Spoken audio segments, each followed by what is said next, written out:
నమస్కారం city news ముఖ్యాంశాలు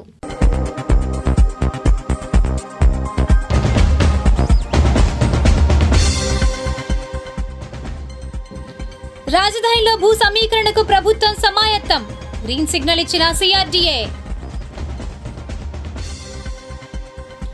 పరిపాలించేది BJP కాదు ఆర్ఎస్ఎస్ కేంద్రంపై సిపిఐ రాష్ట్ర కార్యదర్శి రామకృష్ణ విమర్శలు తెనాలి రోడ్డు విస్తరణపై అభిప్రాయ సేకరణ ఎంటీఎంసీలో వ్యాపారులతో అధికారుల భేటీ రాజనీతిజ్ఞుడు బాబు జగజ్జీవన్ రామ్ వర్ధంతి సందర్భంగా నివాళులు